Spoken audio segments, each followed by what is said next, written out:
撒迦利亞書第9章。耶和華的默示應驗在哈德拉地大馬色，世人和以色列各支派的眼目都仰望耶和華，和靠近的哈馬並推羅、西頓，因為這二城的人大有智慧。推羅為自己修築保障，積蓄銀子如塵沙，堆起精金如街上的泥土。主必趕出他，打敗他海上的權利，他必被火消滅。亞實基倫看見必懼怕，迦薩看見甚痛苦，以革倫因失了盼望蒙羞。迦薩必不再有君王，亞實基倫也不再有居民，私生子必住在亞實突。我必除滅非利士人的驕傲，我必除去他口中帶血之肉和牙齒內可憎之物。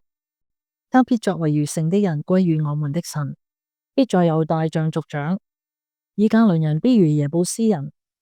我必在我家的四圍安營，使敵軍不得任意往來，暴虐的人也不再經過，因為我親眼看顧我的家。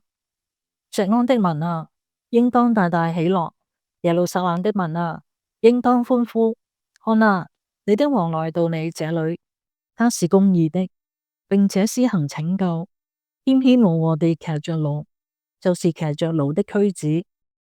我必除滅以巴蓮的戰車和耶路撒冷的戰馬，爭戰的弓也必除滅。他必向列國講和平，他的權柄必從這海管到那海，從大河管到地極。錫安啊，我因與你立約的血，將你中間被擄而囚的人從無水的坑中釋放出來。你們被囚而有指望的人都要轉回保障。我今日說明，我必加倍賜福給你們。我拿猶大作上弦的弓，我拿以法蓮作為張弓的箭。錫安啊，我要擊發你的眾子，攻擊希利尼的眾子，使你如勇士的刀。耶和華必顯現在他們以上，他的箭必射出像閃電。主耶和華必吹角，乘南方的旋風而行。萬軍之耶和華必保護他們，他們必吞滅仇敵，踐踏磐石。